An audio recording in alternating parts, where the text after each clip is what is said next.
Este día yo vengo realmente con temor y con temblor delante de Dios, porque este día, aunque vamos a continuar con la serie que se titula Jesús es Dios, el mismo pasaje nos lleva a nosotros del Evangelio de Juan capítulo 1 a uno de los versículos más importantes y quizás, sin ningún lugar a dudas, el versículo más importante con respecto al tema de la encarnación de Dios. Si nosotros no sabemos defender la encarnación de Dios, si nosotros no creyésemos que Dios se encarnó, el cristianismo no existiera. Y este día nosotros vamos a hablar acerca de el fundamento y una de las grandes columnas principales, no del evangelio, del cristianismo. Y vamos a hablar de la encarnación de Dios en la persona de Jesús. Y es que nosotros, tal vez por tradición, podemos tener una idea vaga acerca de esto, pero muchas veces nosotros podríamos estar creyendo en herejías. Por ejemplo, si usted le pregunta a un mormón, él le va a decir que él es más cristiano que a usted, porque ellos mismos hablan de que Jesucristo es la piedra fundamental de ellos. Si usted le pregunta a un testigo, aunque ellos dicen que Jesús no es Dios, pero ellos dicen que es parte importante de sus doctrinas. Si usted le pregunta a un musulmán, precisamente para ellos es profeta, no es Dios, porque no pueden concebir que Dios haya encarnado. Si Dios realmente no encarnó, de verdad que todos los que estamos aquí somos locos y deberíamos de irnos. Entonces Jesús no es Dios. Y lo que hemos nosotros hablado durante años, entonces sería una gran cantidad de mentiras, estaríamos totalmente engañados y estaríamos directamente al infierno.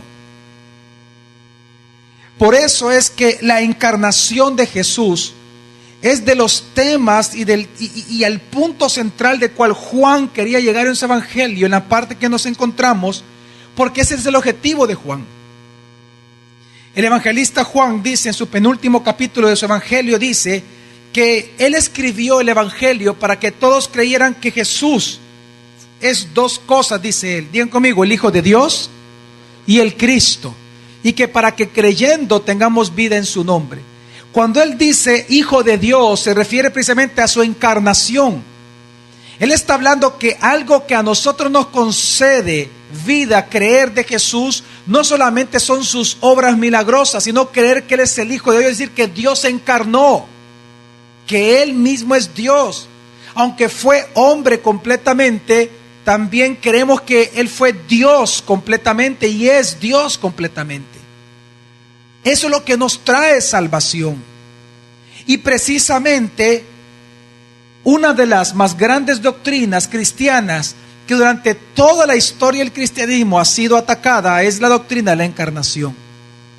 Y es que tiene razón en esto. El apóstol Juan comienza y como ninguno otro ocupa la palabra Hijo de Dios más que ningún otro evangelista, porque lo que busca demostrar es que ese hombre que nació del vientre de María, del vientre de una virgen, ese hombre que hizo milagros, ese hombre es Dios.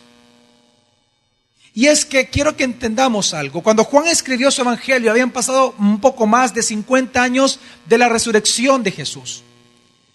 Y entonces, obviamente, después de 50 años, claro que hay cambios.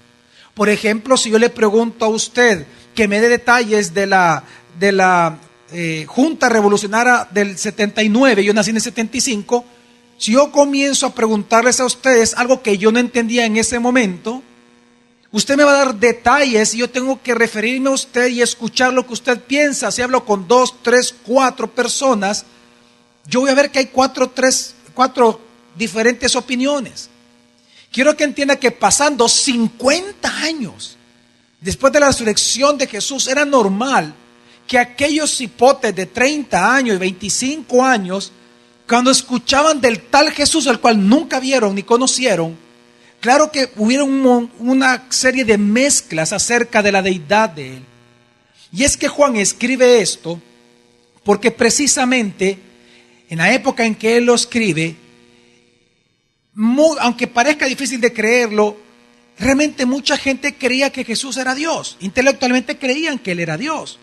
Es decir, en general en Éfeso y en las ciudades, en las iglesias, precisamente en los pueblos y ciudades donde estaban establecidas las iglesias cristianas en Asia Menor, ellos no tenían ningún problema en aceptar a Jesús como una deidad más, porque ellos recuerden la influencia helenística en toda la región.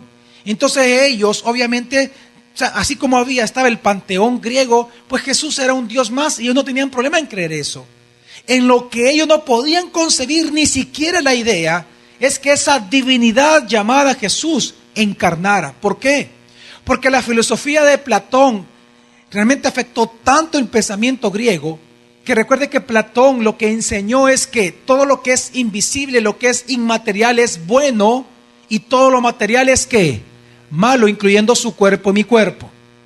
Por eso es que ellos todo el tiempo hablan, y usted lo ve en los budistas, usted ve esa influencia platónica, en donde todo el tiempo buscan una desconexión mental del cuerpo, porque el cuerpo es malo.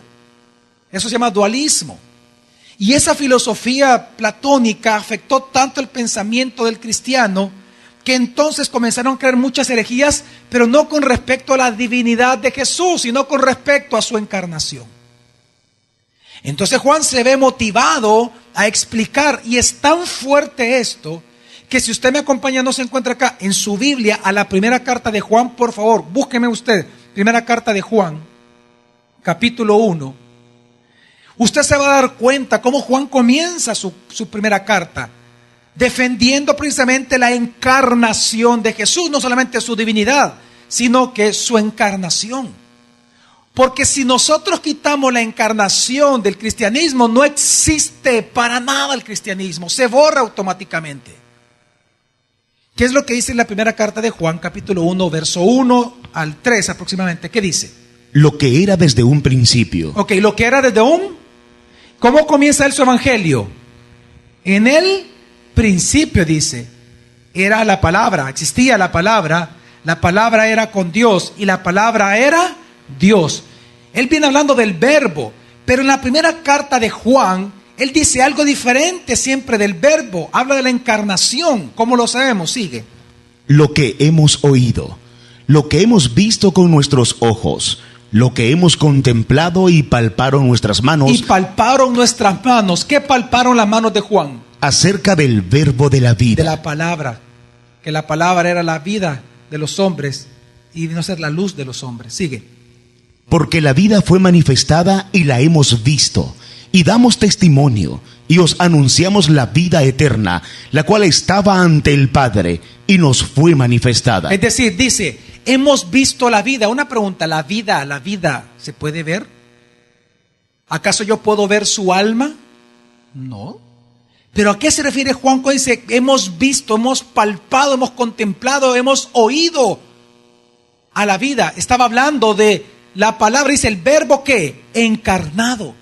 ¿Por qué Juan comienza su carta así? ¿Y por qué comienza así su evangelio? Porque debemos de entender que ya a la época de él, en el año 98 después de Cristo, habían muchas herejías dentro de la misma iglesia, confundiendo a los cristianos, demostrándoles que Jesús no es Dios, porque Dios no encarnó, era imposible que encarnara. Por lo tanto, después de él comenzar su evangelio de manera muy preciosa diciendo, en el principio era la palabra y la palabra era con Dios y la palabra era Dios.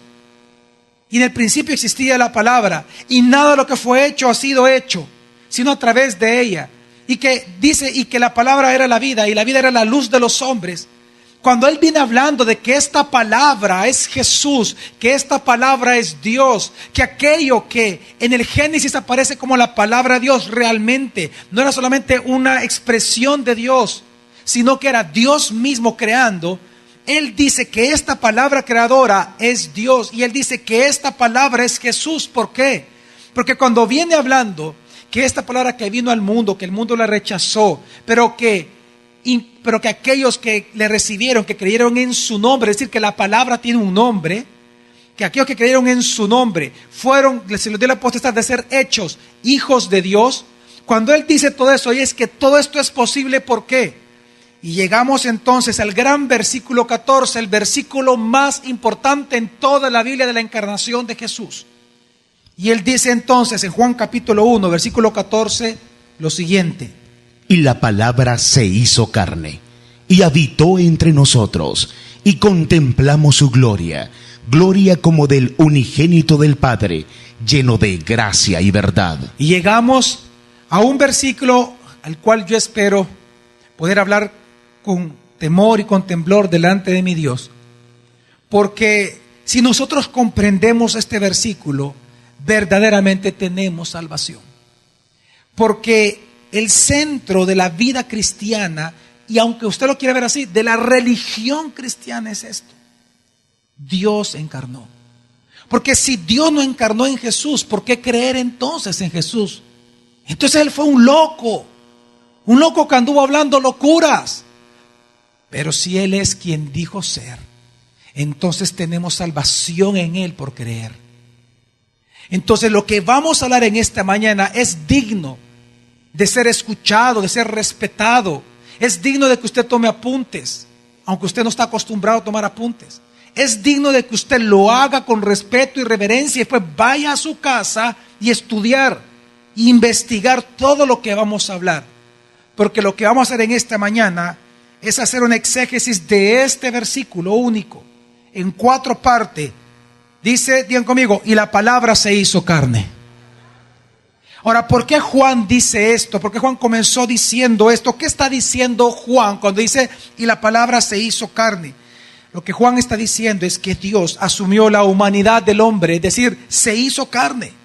La expresión se hizo carne, es decir, lo que significa es que esta palabra creadora, que es Dios y que tiene un nombre, hoy la podemos palpar, contemplar, conocer, ver y oír, porque esta palabra, que es Dios autoexistente, que es Dios eterno, que es Dios no creado, adoptó una naturaleza humana en la persona de Cristo Jesús.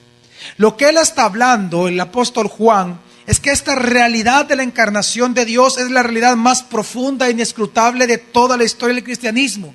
Porque significa de que el infinito, el Dios infinito, se conformó a lo finito. El Dios eterno se conforma al tiempo. El Dios invisible se hace visible. El Creador entró en la creación y lo sobrenatural se redujo a lo temporalmente natural. Y sin embargo, aún haciendo todo esto, nunca dejó de ser Dios y nunca dejó de ser hombre. Lo que Juan está diciendo cuando dice, y la palabra se hizo carne, es que Dios específicamente asumió, Dios lo que hizo específicamente fue tomar forma de hombre. Es decir, lo que él hizo es añadió esencialmente a sí mismo carne y vino a ser el Dios hombre. Lo que Juan no está diciendo, porque es importante para entender lo que es la encarnación, también es importante entender lo que no es la encarnación. Juan no está diciendo que la triunidad entera, que la Trinidad, que el Dios triuno fue el que encarnó, sino que uno de las 3 personas fue el que encarnó. ¿Y quién encarnó? El Hijo. El Hijo es el que encarnó, no la triunidad, sino que el Hijo. Recuerde, dice la Biblia que Dios es ¿qué? Espíritu. ¿Qué es Dios? En esencia, ¿qué es Dios? Espíritu. Pero quiero que entienda que ahora Dios, que es Espíritu, el cual no se le puede ver, hoy sí le podemos ver. Porque el Hijo, a quien revela el Padre, el Hijo encarnó, tomó forma humana. Hoy lo podemos tocar, hoy lo podemos ver. Por ejemplo, ¿cómo resucitó Jesús? ¿En un cuerpo ficticio? No. Él resucitó en un cuerpo de carne y hueso, solo que sin sangre, porque toda ya había sido derramada. Un cuerpo diferente. Y por eso vemos ahora que Jesús ascendió al cielo con ese cuerpo, y con ese mismo cuerpo va a regresar por segunda vez. Si usted no cree en la encarnación, no es cristiano. Es lo importante entender esto. Es decir, Juan no está diciendo que fue la triunidad, sino que el Hijo. Amén. Tampoco está diciendo, como algunos piensan que son herejías, es que Dios se transformó en un hombre tampoco. Porque decir que Dios transformó su naturaleza estamos hablando entonces que Él se convirtió en otra cosa y ya no es Dios. Tampoco Juan está diciendo de que Dios creó ante la unión de la naturaleza divina y la naturaleza humana, Dios formó algo completamente nuevo, una tercera especie. Tampoco Juan está diciendo eso. Y tampoco Juan está diciendo de que Dios vino a morar en un ser humano ya hecho y lo poseyó. Tampoco está diciendo eso. ¿Qué está diciendo entonces Juan? Que la divinidad, que el Hijo vino y tomó forma humana en el vientre de María. Los 24 cromosomas le fueron asignados. El Padre ordenó el sexo, porque la mujer no define el sexo. Y Él nació como hombre, pero también era perfectamente Dios. Y lo que está diciendo Juan es que las dos naturalezas completas y perfectas, la deidad y la humanidad, se unieron en una sola persona, cuyo nombre es Jesucristo. Como dice la confesión de Westminster, dice, dos naturalezas plenas, perfectas y distintas, la deidad y la humanidad, se unieron inseparablemente en una persona, sin conversión, composición ni confusión. Es decir, lo que Juan está diciendo es que Jesús, cuando Él nace, Él es Dios encarnado. Y que por lo tanto Dios se encarnó y comenzó a experimentar cosas que nunca antes había experimentado, porque por ser Dios Él no se puede permitir experimentar esas cosas. Y quiero que entendamos qué es lo que está diciendo Juan. Esto es bien interesante. Juan lo que dice, y la palabra se hizo carne y tabernaculizó entre nosotros y habitó entre nosotros. Lo que Él está diciendo es que Dios, para nosotros, para Él poder, no es que Él no pueda entender porque Él es Dios, pero para Él poder identificarse con nosotros en la obra de salvación, Él encarnó. Y cuando Él encarna, Él viene a experimentar cosas que Él como Dios, como Espíritu, no puede experimentar. Por ejemplo, dice la Biblia que Jesús se cansó y Jesús durmió. Él tenía que descansar y dormir como todos nosotros. Una pregunta, Dios como Dios triuno, ¿Él se cansa? ¿Él puede tenerle miedo a algo? No. Y sin embargo, cuando Él asume la humanidad, cuando Él añade esencialmente carne a su deidad, Jesús, el Hijo, entonces Él comienza a experimentar, por cuanto es perfectamente hombre, Él comienza a experimentar lo que un hombre, lo que usted y yo experimentamos, temores, dudas como tentaciones. Él experimentó soledad, traición, hambre, sudor. ¿Me doy a entender, mi amada familia? Es decir, es importante entender, porque hasta eso, le voy a decir algo a usted que no he dicho en ninguno de los dos cultos, aún la misma ignorancia. ¿Por qué creen ustedes que Jesús dijo, cuando le preguntaron, mira, ¿y cuándo va a ser tu segunda venida? Él dijo, he aquí que el Hijo del Hombre no sabe qué, ni el día, ni la hora. ¿Cómo siendo Dios es que Él no sabe? Es que eso es lo que tenemos que entender. Ahí no está hablando que Él fue creado, sino que usted tiene que entender que del momento que Él asume carne, mientras estaba en la tierra, Él mismo se autolimitó en sus prerrogativas como deidad, como Dios. Él se autolimitó, por lo que padeció. Él aprendió ¿qué? Obediencia. Él, como bebé, Él tuvo que tomar del pecho de María. Él tuvo que ir al baño. Tuvo que comer como hombre, y sin embargo creció en sabiduría, en estatura y en virtud. Siendo Dios, se autolimitó. Es decir, cuando Dios encarna, lo que sucede es que Él comienza a experimentar lo que ustedes experimentamos. ¿Para qué? Para venir a ser el sumo sacerdote perfecto que nosotros necesitamos, porque se compadece de nosotros, porque Él mismo vio las mismas tentaciones que usted hoy está viviendo.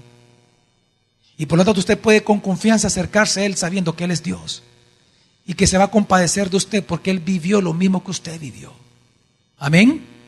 ¿Me doy a entender, mi amada familia? Es decir, mire, lo que Juan está diciendo es que ni la naturaleza divina se volvió humana, ni la humana se volvió divina, sino que ambas naturalezas, respetándose sus características en sí mismas, se unieron. Es decir, cuando se dice se unieron, es que ambas pertenecen y estaban dentro de un mismo ser, dentro de una misma persona, y su nombre es Jesús. Por lo tanto, Jesús es el Dios hombre de la Biblia. Es el Dios verdadero y hombre verdadero. Es el Dios perfecto y el hombre perfecto. Amén, mi familia.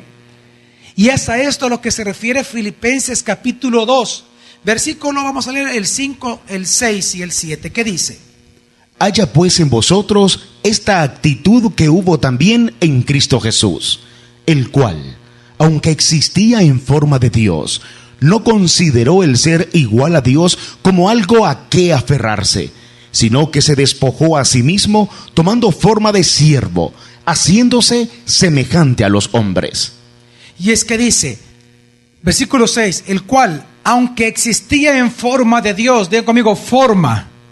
Es decir, la palabra forma es modalidad, fíjese bien, lo que está diciendo el versículo, porque hay gente que dice, no, es que ahí está hablando que entonces Él fue creado, no.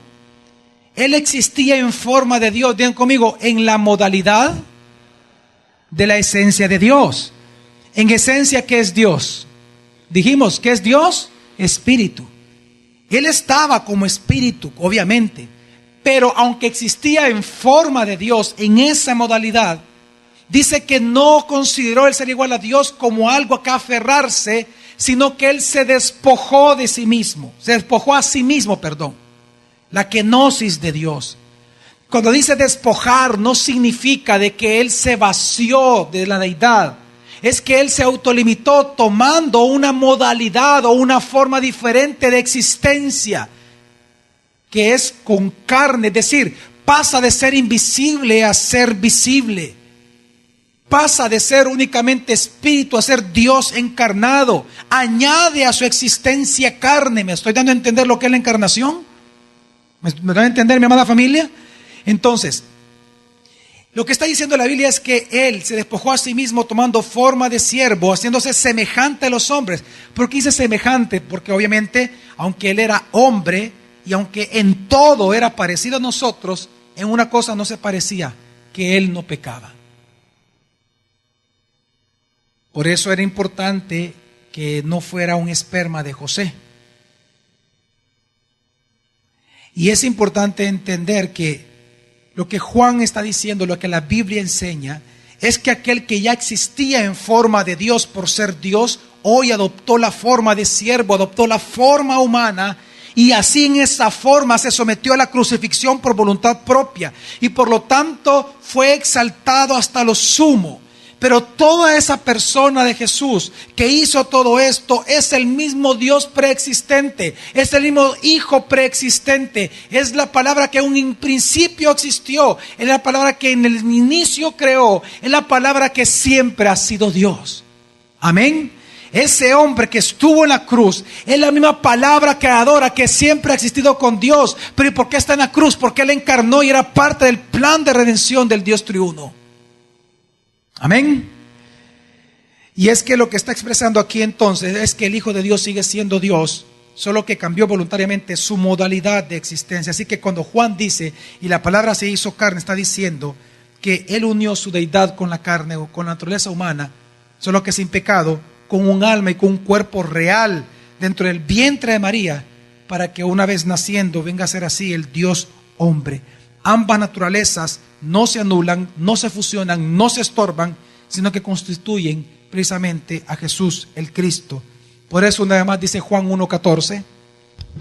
Y la palabra se hizo carne y habitó entre nosotros, y contemplamos su gloria, gloria como del unigénito del Padre, lleno de gracia y verdad. Juan lo que está diciendo después de 50 años de la resurrección de Jesús, Juan lo que está enseñando cuando comenzó a escuchar herejías dentro de la iglesia misma y fuera de la iglesia, Juan lo que está enseñando después de 50 años de la resurrección de Cristo, es que aquel joven que convirtió el agua en vino, que aquel que resucitó a Lázaro, que aquel que lloró por Jerusalén, que aquel que fue crucificado en una cruz, que aquel que alimentó a los 5,000, él, ese joven que murió y que resucitó, Él mismo es la palabra autoexistente y eterna que siempre ha existido y que ha creado, porque Él siempre ha sido, es y será Dios eterno. Lo que Juan está hablando es que el Dios bendito encarnó. Y es la razón por la cual hoy le podemos conocer, porque Él encarnó. Si Él no hubiera encarnado, simplemente Dios sería un concepto filosófico para nosotros como lo es para las demás religiones. Porque el que no ve al Hijo no puede ver al Padre. Es porque Dios encarnó que hoy lo podemos ver, tocar, abrazar, besar. Amén, mi familia. Y es que Juan enseña todo esto y también los apóstoles enseñaron como el apóstol Pablo, porque lamentablemente en el tiempo de Juan ya habían herejías, como les decía, en contra de esto, pero también durante los inicios de la iglesia. Por ejemplo, una de las herejías que encontramos nosotros desde antes de incluso la venida de Jesús, vinieron por la gran influencia gnóstica en las mismas filosofías griegas. El gnosticismo lo que cree es en un dualismo puro. El gnosticismo lo que dice es que el bien y el mal coexisten juntos. De que Dios, es decir, de que Dios o la divinidad es buena, pero también hay una divinidad mala. El demiurgo, por ejemplo, el famoso demiurgo de los griegos. El demiurgo dicen de que es una emanación de Dios mismo, solo que mala, y todo lo demás es bueno.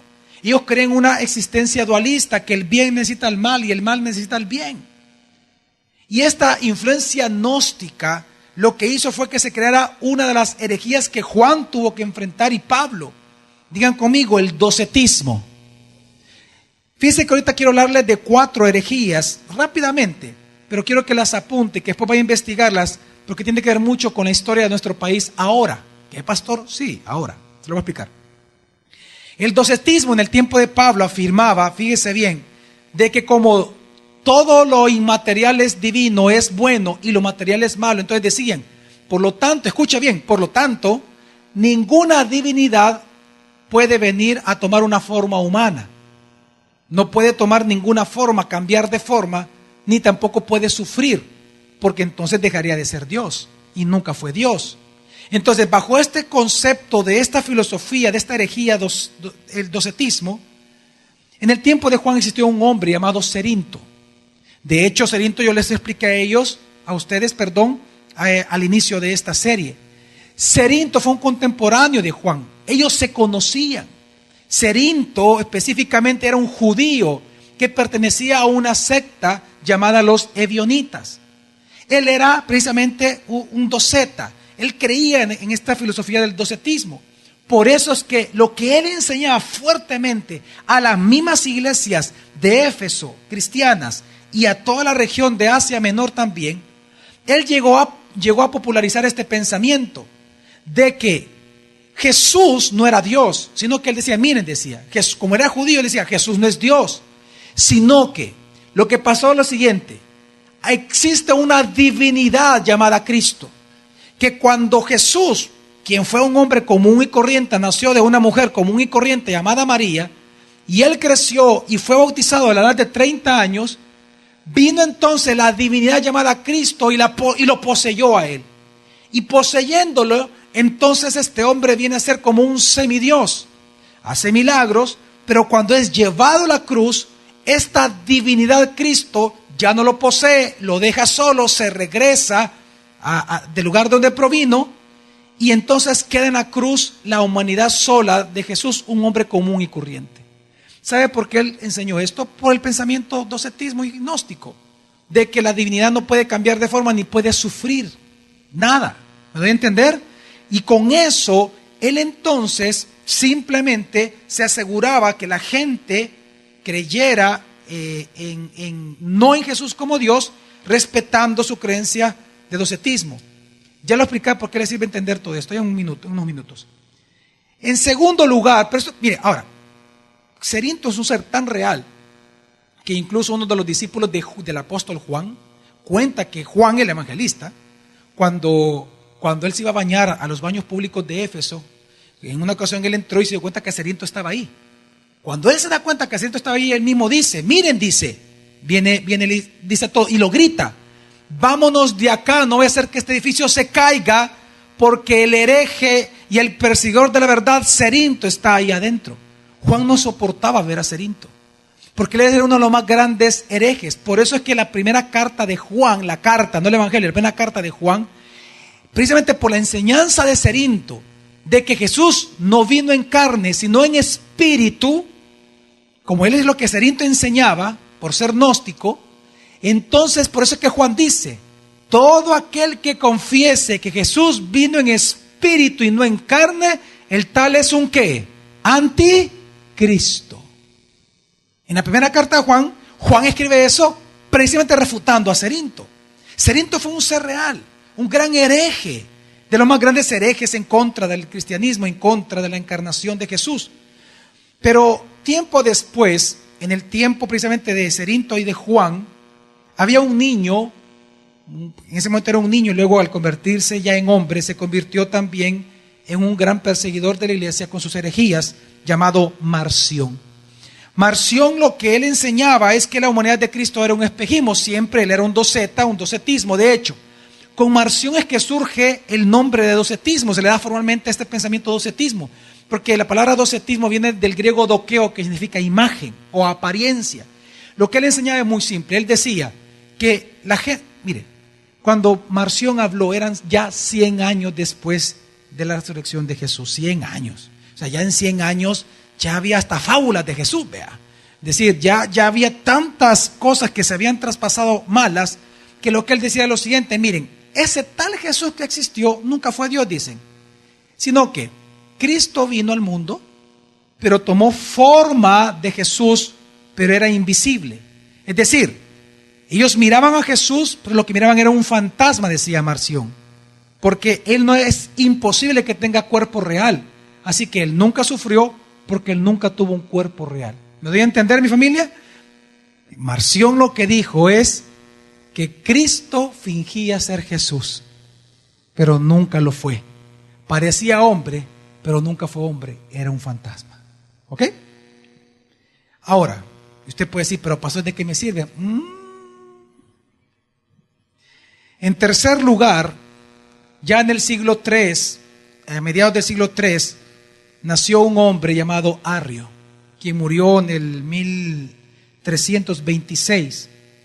Este hombre fue uno también de los más grandes herejes que ha existido. ¿Sabe lo que él enseñó? Él expresamente dijo, Jesús no es Dios. ¿Por qué? Sino que Jesús fue un ser creado por Jehová. Fue un ser creado por Dios. Dios, el Hijo no es Dios, porque Él es creación, por lo tanto no goza de la misma esencia del Padre. Él es el primero de muchos hijos, dijo, pero Él fue creado, por lo tanto no es Dios. Solo el Padre, quien es Yahweh o Jehová, es Dios. Y precisamente lo que él dijo, Arrio, provocó tal increíblemente un movimiento fuerte, que gracias, y fíjense bien, gracias a lo que Arrio hizo, es que hoy tenemos la Biblia como la tenemos. Gracias a que Arrio de verdad comenzó a hablar de sus herejías fuertemente, es que toda la comunidad cristiana en el concilio de Nicea se reúnen solamente para refutar las herejías de Arrio, y es declarado ante el mundo como hereje y como herejía, y hasta el día de ahora los sociólogos, la historia misma demuestra que lo que Arrio creía es una herejía. No solamente los cristianos lo dicen ya, los historiadores dicen que es una de las más grandes herejías. En pocos minutos va a entender por qué es importante Arrio. Luego viene Apolinar, y ya en el siglo IV aparece otro hombre llamado Apolinar, en donde él dijo simplemente que la encarnación solo supuso una forma humana, pero nunca fue hombre, sino que Dios, al venir y tomar una forma humana, nunca fue hombre porque no tuvo voluntad de hombre, no tenía alma humana, sino que su alma era completamente divina nada más. Es decir, gracias a lo que dijo Apolinar, es que muchos creen que los seres humanos pueden venir a ser un tipo de Dios, por lo que dijo Apolinar. Ahora, es decir, en los primeros cinco siglos de la iglesia cristiana tuvo que enfrentar muchas herejías en contra de la encarnación de Dios. Pero lamentablemente, estas herejías no estamos nosotros, digamos, sufriéndolas ahora. pero existen totalmente. Y aunque hubo un concilio, por ejemplo, en Calcedonia en el 451, que es donde se saca un credo impresionante, defendiendo la encarnación de Jesús.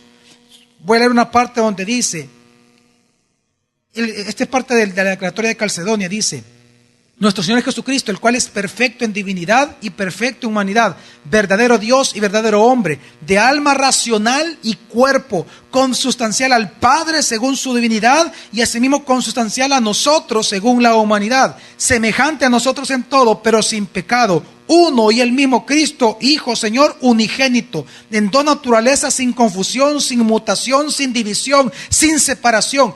Todo esto fue por todas las herejías que habían surgido. Y por eso hoy tenemos grandes credos que confesamos los cristianos.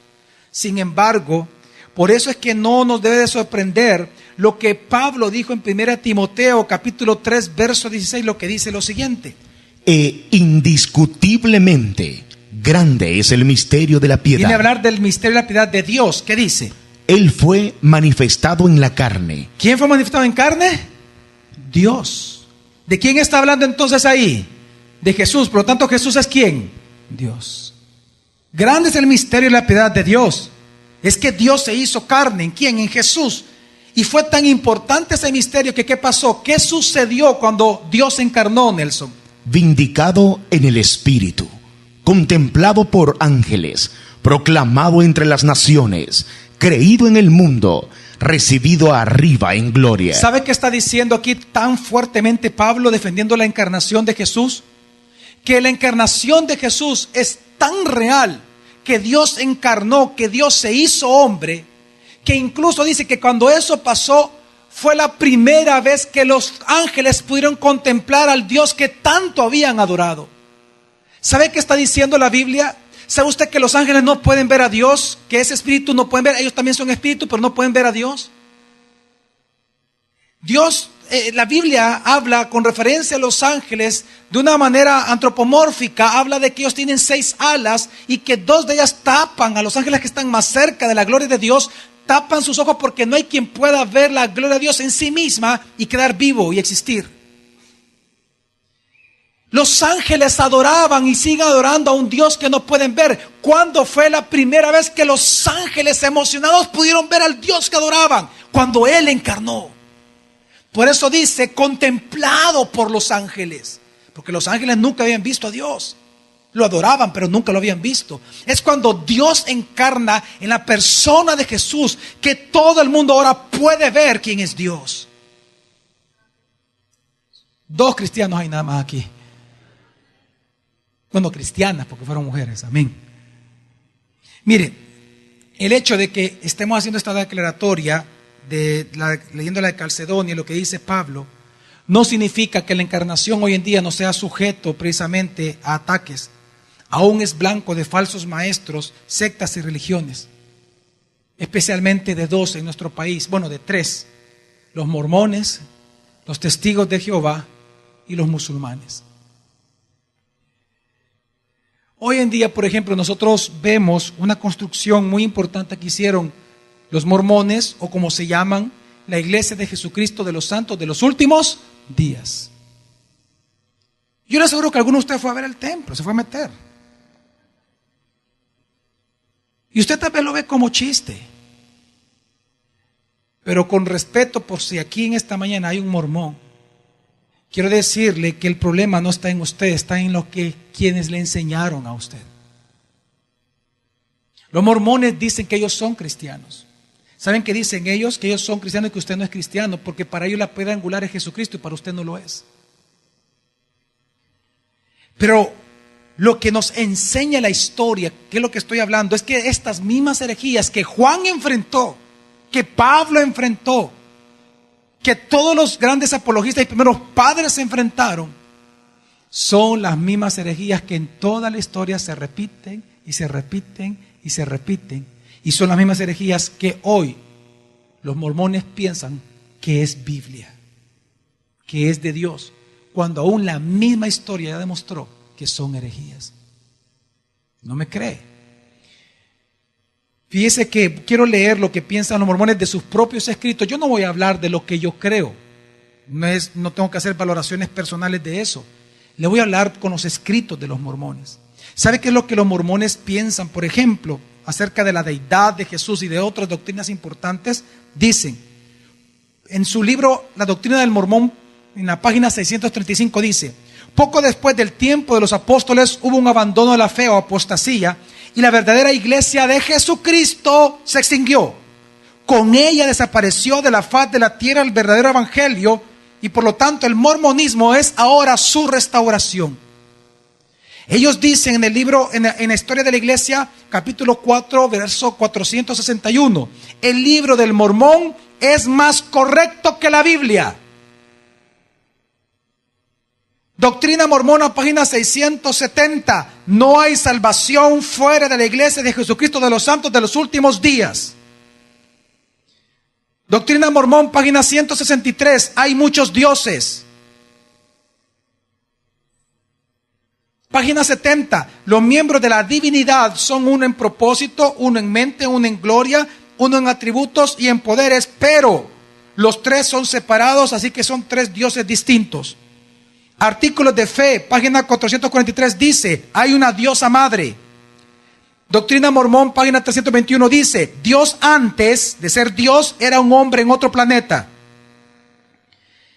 En el libro Las enseñanzas del profeta Joseph Smith, página 345, 47 y 54 dice, luego de tornarse un buen mormón, uno tiene la posibilidad de llegar a ser un Dios. ¿Quién dijo eso? ¿De los herejes que usted apuntó? ¿Quién lo decía? Marcio. ¿Hoy entiende por qué es importante estudiar la historia? Esto no es nuevo, señores. Son herejías antiguas, mundialmente reconocidas como herejías. Pero el que cree esto, el que es mormón, ellos piensan que es Biblia. Pero no. Pero ¿cómo se van a dar cuenta si no hay quien les predique?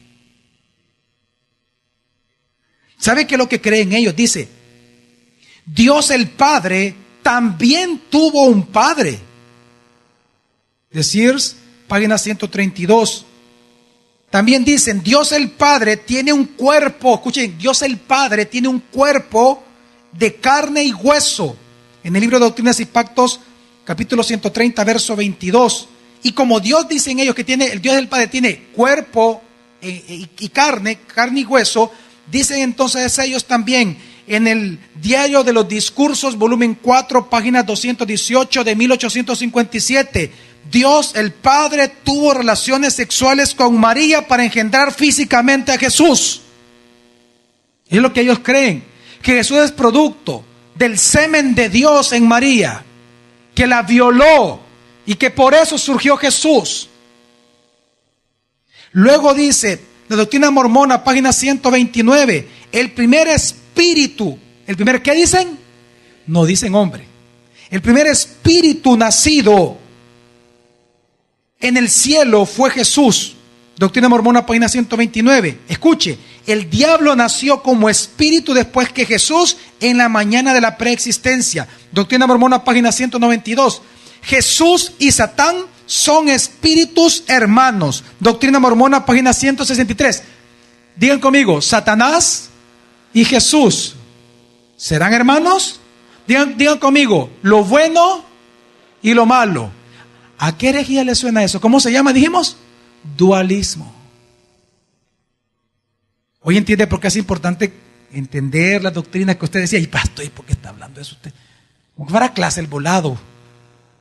Por esto. Si usted no estudia, usted va a leer esto y va a pensar, ah, mira qué interesante, no sabía.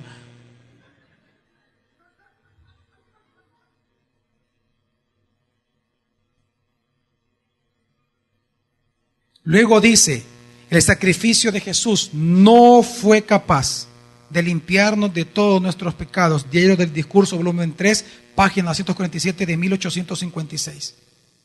Se requieren buenas obras para salvación, artículos de la fe, página 92.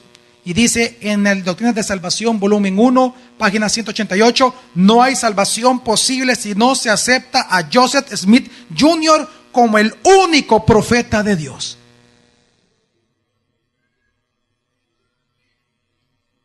Los testigos de Jehová, ¿sabe qué es lo que ellos creen, los testigos de Jehová?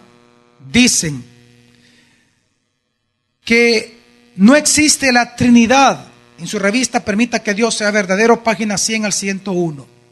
Ellos dicen que el Espíritu Santo no es Dios, sino que es una fuerza activa impersonal de Dios. El Atalaya, junio 1 de 1952, página 24. La primera creación de Jehová fue su único hijo engendrado y fue usado por Jehová para crear todas las demás cosas. Revista Ayuda para el Entendimiento de la Biblia, página 390 al 91. Jesús, antes de ser Jesús, fue el arcángel Miguel, el cual se convirtió en un hombre. El Atalaya, mayo 15 de 1963, página 307. Jesús fue solo un hombre perfecto, no Dios en carne. Razonando las Escrituras, 1985, página 306. Cuando ellos dicen que Él solamente fue espíritu y no fue carne, ¿a quién le recuerda usted eso? No, a Arrio. Y quiero explicarle algo a mis amigos testigos que están aquí en esta mañana, testigos de Jehová, están aquí. Algo que a usted no le enseñan y que usted debe de exigir que le enseñen esa historia. Toda la doctrina de los testigos de Jehová, toda usted la va a encontrar en Arrio. No solamente los cristianos lo declararon hereje. Hoy en día los sociólogos saben que lo que él habló es una herejía. El origen de lo que ustedes creen no es de Joseph Smith, no es de Russell. Lo que usted cree lo creó Arrio. Uno de los más grandes herejes de todo el mundo, de toda la historia de la humanidad. Él fue el que dijo esto. Dice también los testigos de Jehová en sus propios documentos: Jesús no se levantó de los muertos en un cuerpo físico. En la revista Despertado, julio 22 de 1973, página 4. ¿Qué dijo Juan? Que todos aquellos que no confiesen que Jesús vino en carne son ¿qué? Anticristo. Dicen, Jesús nació 2 veces, nació otra vez. El Atalaya, noviembre 15 del 54, página 682. Los testigos dicen, son los únicos canales verdaderos de Dios. El Atalaya, febrero 15 de 1981. Solo los miembros de la iglesia testigos de Jehová serán salvos. El Atalaya, febrero 15 del 79, página 30. La salvación es por fe y por lo que usted hace. Estudio de la Escritura, volumen 1, página 150. Es posible perder la salvación. En la revista Razonando de las Escrituras, 1985, páginas 358. Y dice también, a Satanás se le encomendó la obligación y se le encargó con la obligación de supervisar la creación de la tierra. Children, página 55. Es decir, dualismo una vez más. La palabra se hizo carne. Y la palabra se hizo. Y la palabra cristiano se hizo carne. Es lo que Juan habla. Lo que la Biblia demuestra es que Dios sí encarnó. Y encarnó en la persona de Jesús. El Hijo encarnó y es Jesucristo mismo. Las herejías van a continuar y van a continuar y van a continuar. Pero la Biblia declara, la fuente de autoridad, la palabra de Dios dice que esa palabra autoexistente que creó todas las cosas, que en el principio existía, por cuanto es Dios autoexistente y eterno, esa palabra encarnó y su nombre ahora es Jesús. Él es Dios verdadero de Dios verdadero, Dios perfecto y hombre perfecto.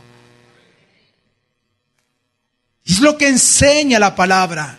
¿Sabe lo que hace Juan con todo esto?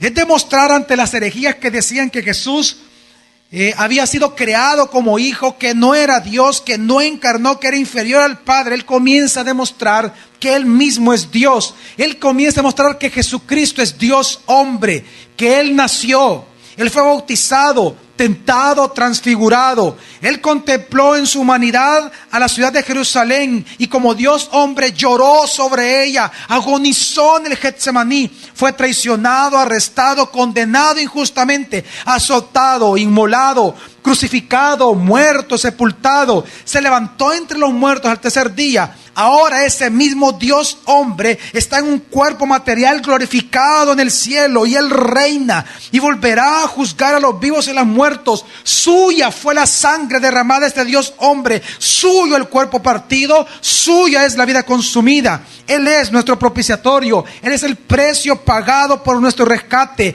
Él es el que ahora revela al Padre, Él es el exégesis de Dios. Él es nuestro Salvador, Señor, Redentor y salvación mismo. En Él Dios actúa, Dios habla, Dios padece por nuestra salvación. En Él Dios es la misma ofrenda demandada por Él a causa del pecado. En Él mismo nosotros podemos obtener salvación, por cuanto Él vino a ser el escarnio de todos. Él vino a ser maldito y padecer como el pecador y pecado en la cruz. Él derramó su sangre para hacer expiación de nuestros pecados, y todo esto lo hizo el Dios hombre, lo hizo el Hijo, por cuanto Él es la palabra eterna, autoexistente, vida, luz creadora. Porque el Dios eterno, ese Dios eterno que es el Hijo, se hizo carne y habitó entre nosotros.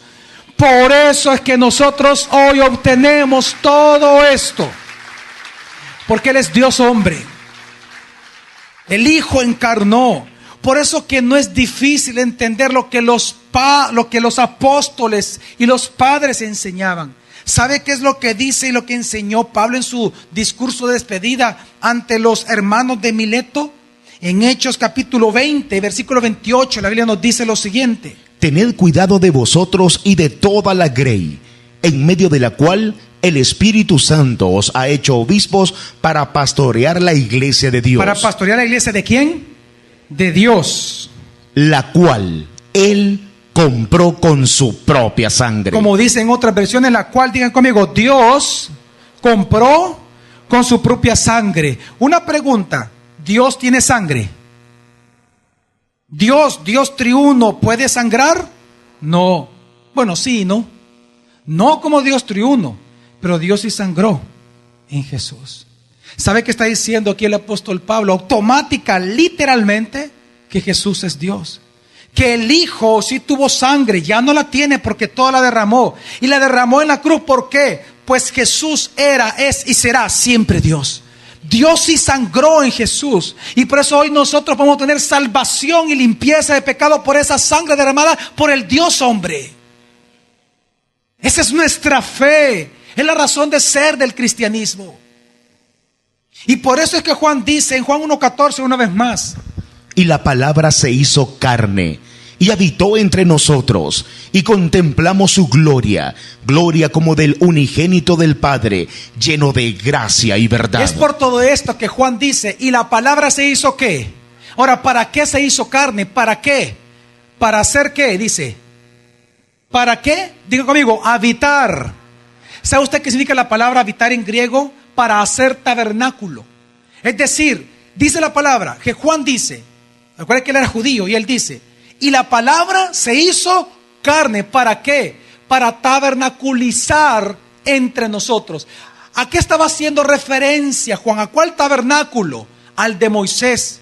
Lo que está diciendo Juan, que así como en el Antiguo Testamento el pueblo hebreo centraba su vida alrededor del tabernáculo de Moisés, en el cual y solo ahí Dios hablaba cara a cara con Moisés, porque así lo menciona la palabra, cara a cara con Moisés. Así ahora, por cuanto Dios ha encarnado, Él ha hecho tabernáculo en nosotros, y hoy en el rostro de Jesús podemos ver cara a cara la gloria misma de Dios. Él es el tabernáculo entre nosotros. Así como antes el pueblo hebreo giraba su vida en torno al tabernáculo, ahora nosotros los cristianos giramos nuestra vida en torno a Jesucristo, porque Él es Dios encarnado, quien es el tabernáculo en medio nuestro.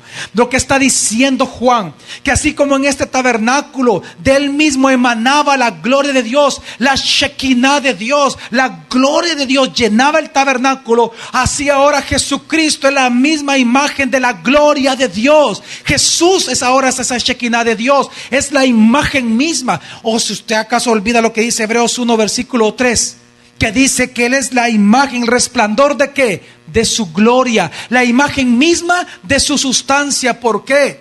Porque dice Colosenses capítulo 2 versículo 9, algo tremendamente importante para la deidad de Jesucristo. Dice el apóstol Pablo: porque toda la plenitud de la deidad reside corporalmente en él. Porque toda la plenitud de la deidad reside ¿cómo? ¿Cómo? ¿En quién? En Jesús. Por lo tanto, Jesús es ¿quién? Dios. Amén. Jesús es Dios.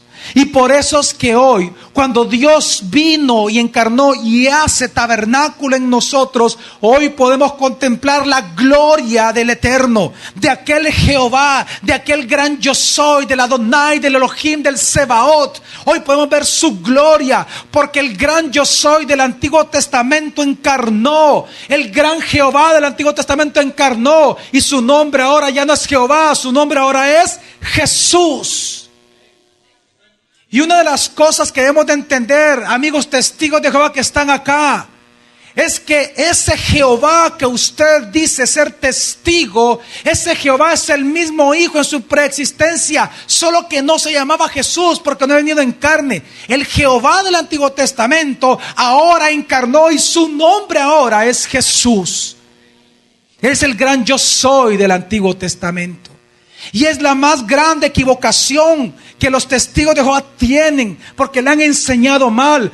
Yo he conocido en mi vida testigos de Jehová que han tratado de ser personas piadosas en sus creencias, pero su equivocación radica en esto, en que no entienden, no ven, no logran comprender que el Jehová del Antiguo Testamento es el Hijo.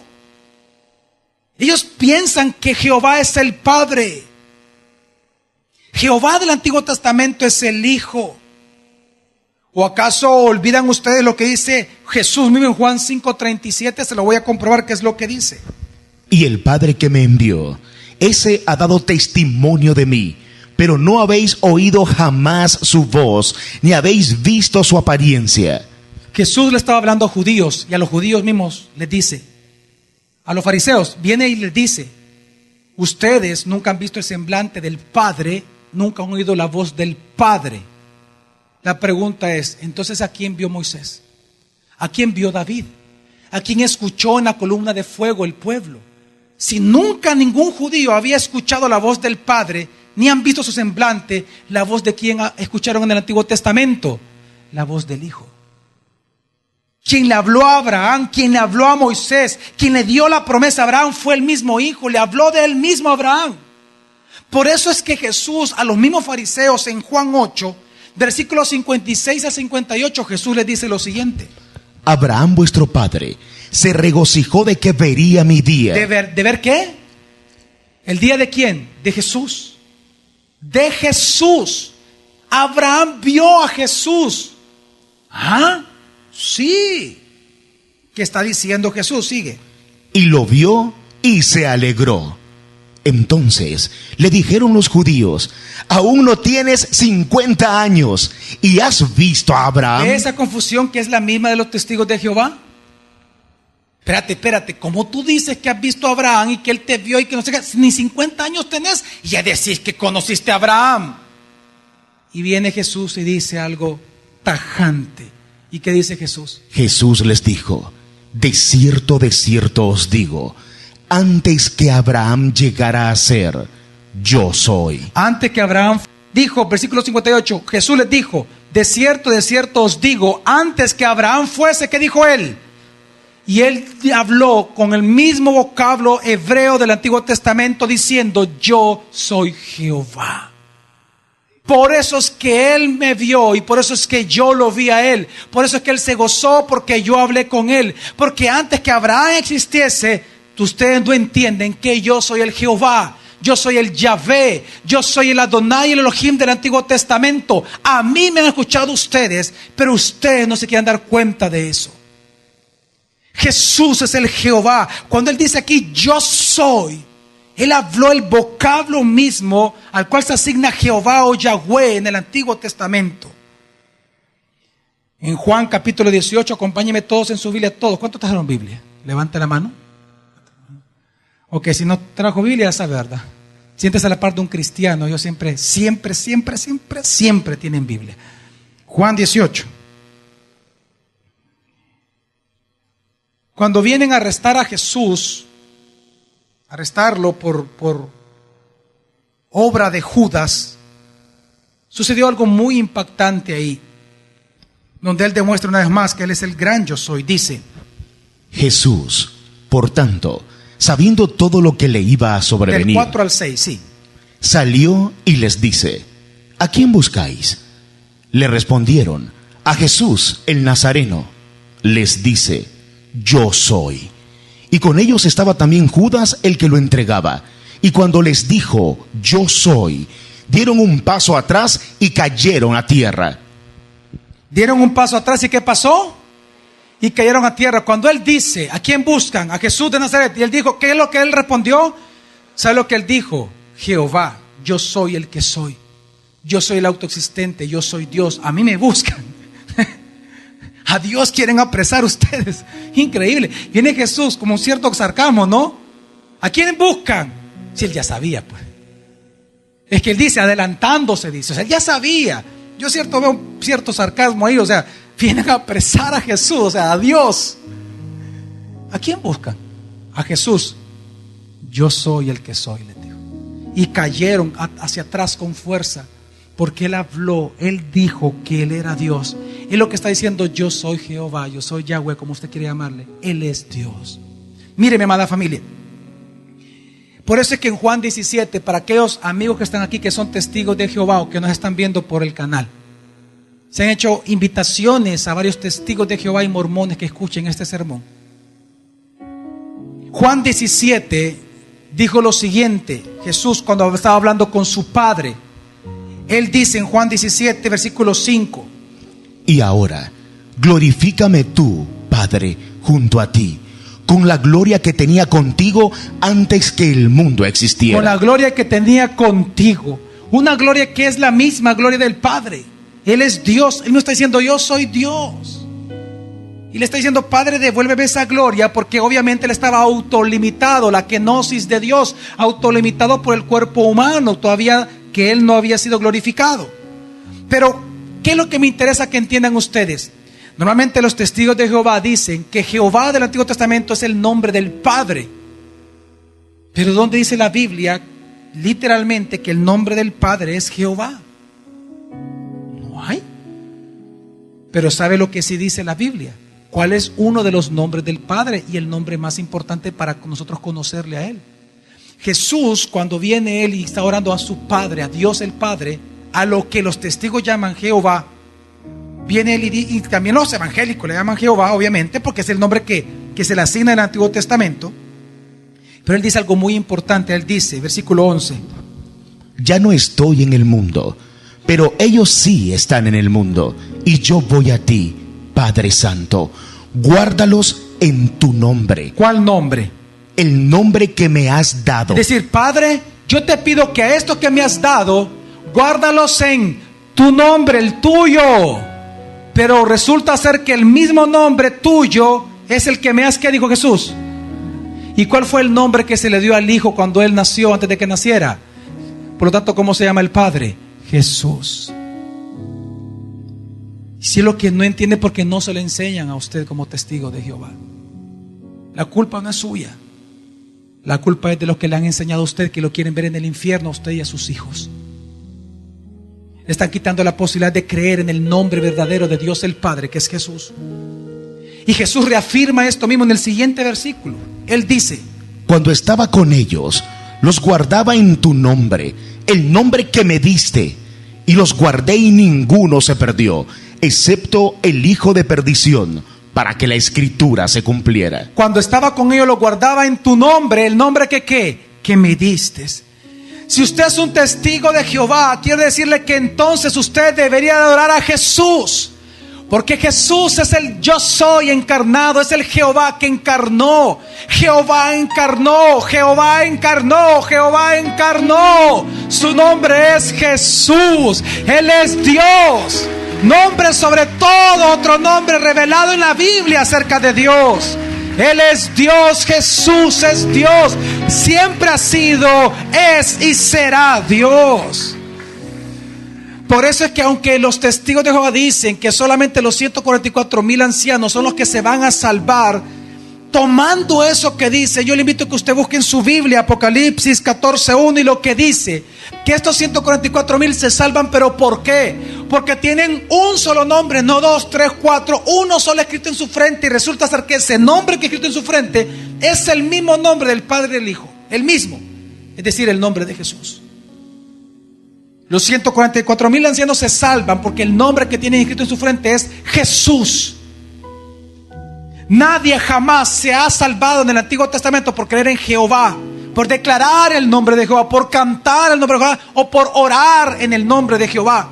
El nombre que es sobre todo nombre que se nos dio para creer, confesar, declarar, orar, pedir a Dios y obtener salvación es el nombre de Jesús, porque Él es el Jehová, solo que ahora encarnado. Él es el gran yo soy encarnado. Y esto que le estoy enseñando, usted piensa que es una locura mía. No. ¿Sabe usted que la enseñanza apostólica? Lamentablemente los cristianos no estudiamos y no entendemos qué es la enseñanza apostólica. Quiero darle un pequeño ejemplo nada más. Hay un gran apologeta, un primer padre de la iglesia, apologeta llamado Justino Mártir.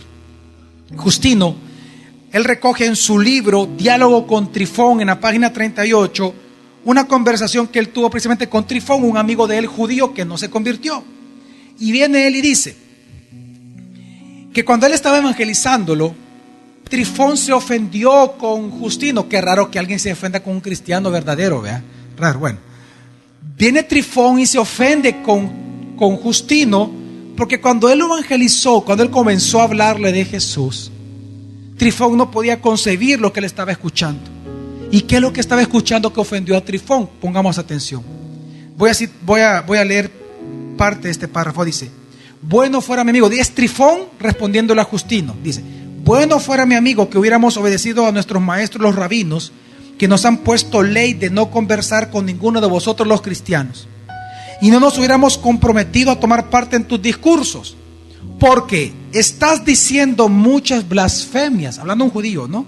Y hoy escuchen cuáles son las blasfemias para Trifón. Lo que le habló, ponga atención a lo que le habló Justino. Dice: porque estás diciendo muchas blasfemias, pretendiendo persuadirnos que ese crucificado, el tal Jesús, existió en tiempos de Moisés. ¿Existió en qué tiempos? Y Aarón.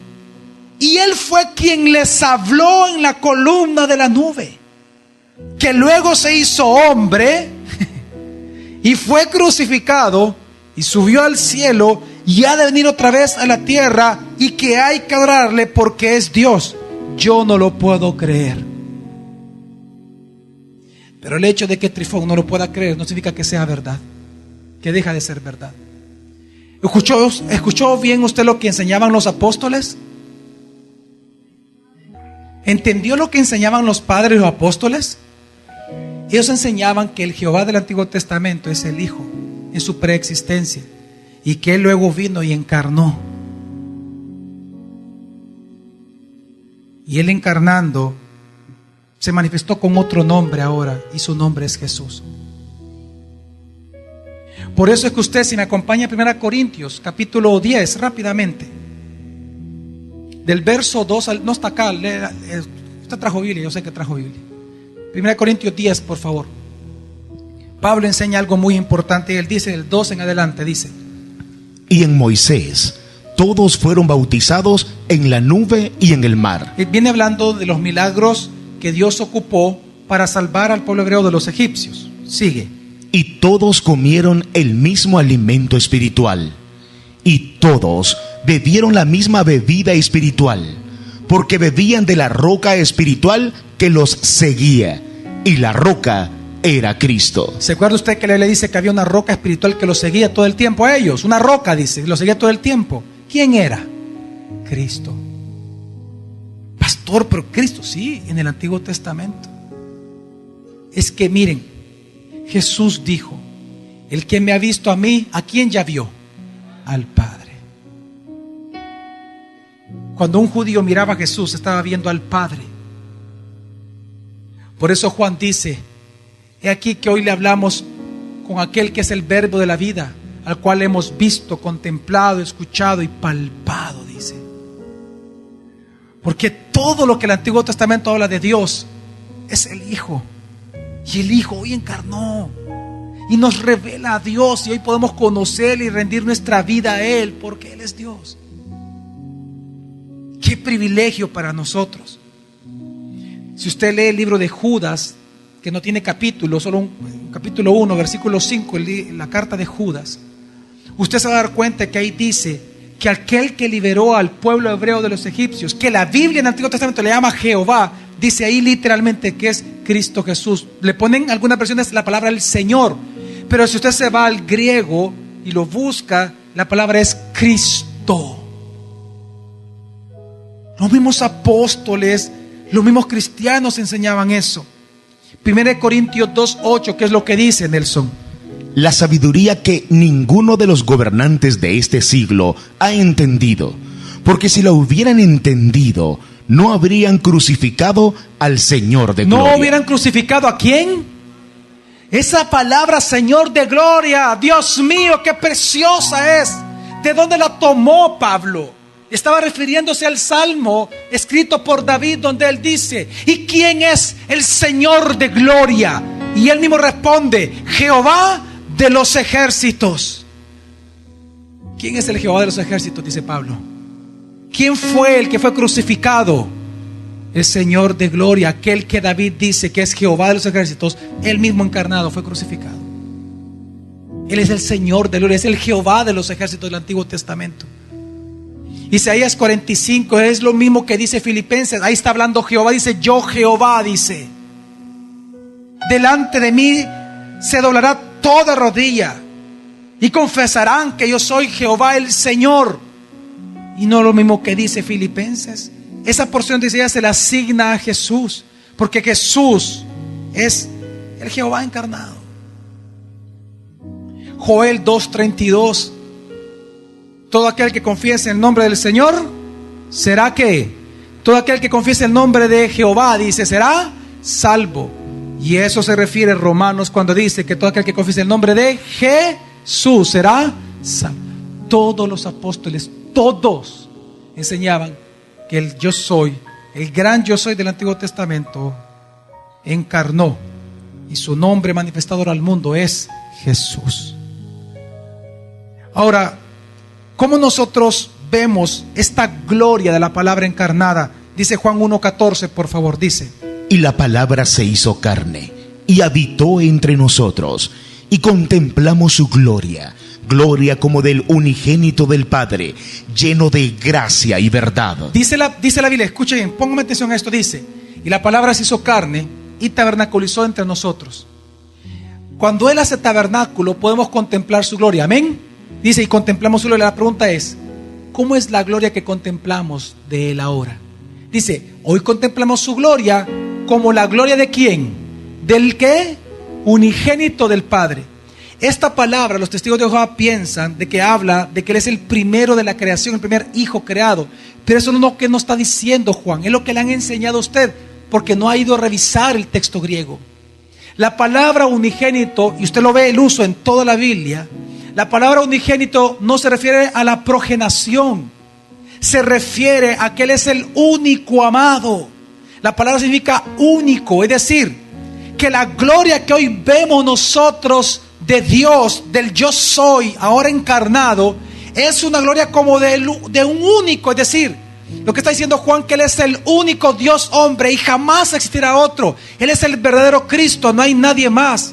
Lo que está diciendo Juan, que Él es el único, que Él es el Hijo preexistente y existente, no creado, sino engendrado, es decir, desde un inicio siempre ha sido el Hijo. A diferencia de nosotros que somos hijos por adopción. Jesús nunca ha sido hijo por adopción. Él es Dios verdadero de Dios verdadero, amén. Lo que está diciendo Juan con la palabra unigénito es que Él es único, no hay nadie más como Él. Mire, es la misma palabra que, bueno, la Biblia dice que Isaac es el unigénito de Abraham. Una pregunta: ¿Abraham tuvo más hijos? Sí. Uno de ellos, ¿cómo se llamaba? Ismael. Y luego dice que cuando se casa con su segunda esposa tuvo hijas e hijos. Y sin embargo, en toda la Biblia, ¿cuál es el unigénito de Abraham? Isaac. Entiéndala, el uso de la palabra unigénito no es que es el primero de muchos. Es que Isaac es el único al cual se le dio la promesa, no a Ismael, fue a través de Isaac, él es el único, ¿me doy a entender?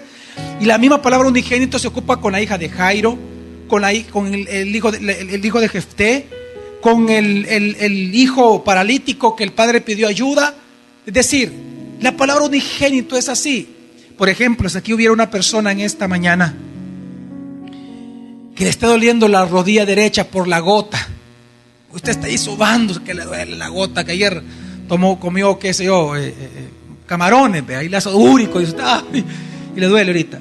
Supongamos que de todos los que estamos aquí, solo uno tiene ese dolor en esta mañana. Pues, con respecto a dolor, él es el ¿qué? El unigénito de esta congregación con ese dolor.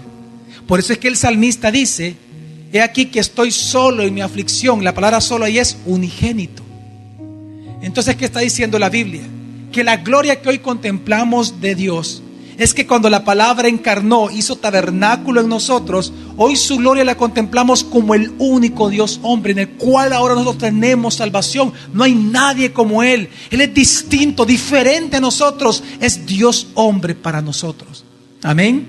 Es decir, por eso, con la pregunta que quiero terminar es la siguiente: ¿qué sucede, pastor, entonces, cuando yo creo, reconozco y entiendo que la palabra se hizo carne, que habitó entre nosotros y que contemplamos su gloria como la del unigénito del Padre? ¿Qué sucede cuando yo logro entender todo eso? Entonces podemos contemplar la más grande verdad del Evangelio, que solamente en Jesús y solo en Él encontramos que está lleno de ¿qué? De gracia y de verdad. Solamente cuando entendemos que Él es Dios es que podemos entender que solo en Él se encuentra la gracia salvadora, la cual obtenemos por creer, por tener fe en dicha verdad.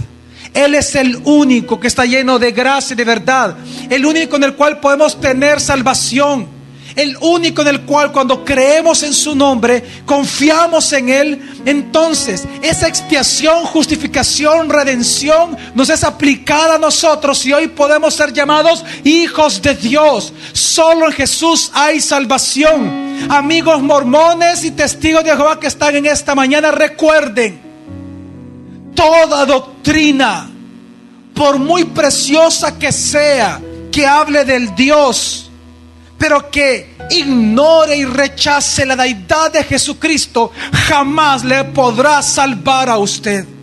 Jesús dijo en Juan capítulo 8 versículo 24: por eso os dije que moriréis en vuestros pecados, porque si no creéis que yo soy, moriréis en vuestros pecados. Y una vez más Él habla con aquel vocablo, con aquel nombre impronunciable del Antiguo Testamento. Está diciendo, amigos mormones y testigos que están acá posiblemente, lo que está diciendo Jesús: por eso os dije que moriréis en vuestros pecados, porque si no creéis que yo soy Jehová, el Jehová encarnado, moriréis en vuestros pecados. Creer que se está adorando al Dios verdadero, ignorando voluntariamente la deidad de Jesucristo, es vivir en un engaño completo. Juan capítulo 5 versículo 23, Jesús dijo: el que no honra al Hijo, no honra al Padre que le envió. Tal vez usted piensa que está honrando al Padre, pero si usted no honra al Hijo, no está honrando al Padre. Primera de Juan 2:23 para terminar dice: todo aquel que niega al Hijo tampoco tiene al Padre. El que confiesa al Hijo tiene también al Padre. Todo aquel, digan conmigo, que niega al Hijo, digan conmigo, no tiene al Padre. Amigo mormón y testigo de Jehová, Jesús es Dios. Jesús es Dios. Venga a Jesús, reconózcalo como Dios. No juegue con el alma suya y con el alma de sus hijos o de sus nietos. La culpa no es suya. Yo sé que si usted está escuchando esta mañana es porque hay algo en su corazón que le ayuda a usted a buscar la verdad. y la verdad ha sido expuesta por la palabra. Hoy le toca a usted creer o rechazar al Hijo. Pero no juegue con su vida, ni con la de sus hijos, ni sus nietos. Esas doctrinas son herejías históricas, basadas en herejías. Su religión está basada en herejías. Jesús es verdadero Dios. Jesús es verdadero hombre. Y no hay salvación fuera de Él. Al que tiene el Hijo tiene la vida, dijo Jesús. Él es Dios. Amén. Así que mi invitación es clara: venga Cristo, venga Jesús, y usted será salvo, y si Dios quiere, también su casa. Vamos a orar.